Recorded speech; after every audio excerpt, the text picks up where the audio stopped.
બનાવવા માટે દાળ પલાળેલી લેવાની, ફોતરાવાળી જ લઈ લઈશું અમે. પછી મરચાં, લસણ, જીરું, તેલ તળવા માટે અને મીઠું, એટલી વસ્તુ સામગ્રી. નથી દાળ નાખી દીધી પીસવા ઓલે મરચાં 8 જેવા શું અને બીજું થોડું લસણ એડ કરી દઈએ આપણે.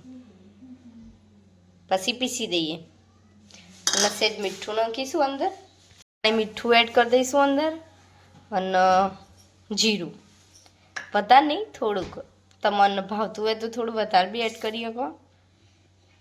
આપણે દાળવડાનું બેટર રેડી થઈ જશે. આવું થીક રાખજો થોડું, તો તરતો સારું ફાવશે. પીસવાની દાળ, થોડુંક બી પાણી નહીં. અને મીઠું જોવો તો તમે નાખી શકો, બાકી કશું જ કરવાની જરૂર નહીં. આપણે તેલ ગરમ કરવા મૂકી દીધું છે અને આપણું બેટર 10 મિનિટ માટે આપણે રેસ્ટ મૂકી દીધું હતું ઢાંકી. તો તમે દેખી શકો.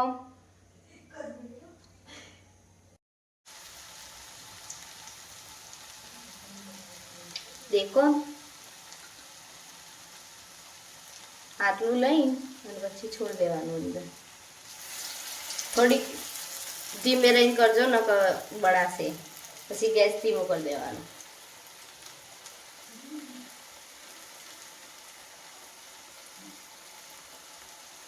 પછી હલાવી દેવાના થોડા થોડા.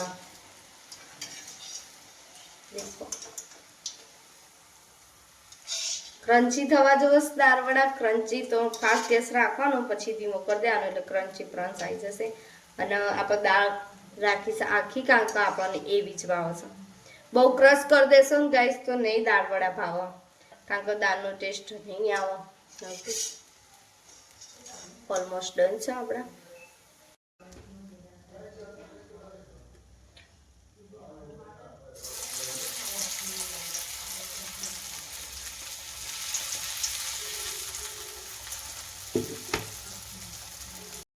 આપણે બીજી વાર મૂક્યાશું. થોડી દાળ તો જુદી પડશે જ ગાઈસ, કારણ કે પછી થોડું તળાય એટલે ઉતાર લેવાના. લાલ થોડાક થવા દેવાના, વધારે નહીં, થોડાક લાલ.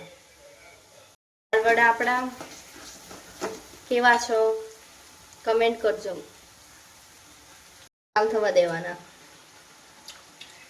વધારે નહીં, 2 બાજ.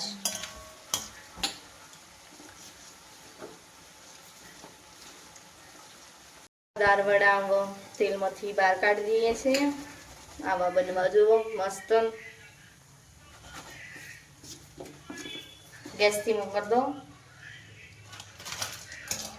ચમચીથી ઉતારતો ફાવતો ચમચીથી ઉતારો, સારી રીતે બળો નહીં એટલા.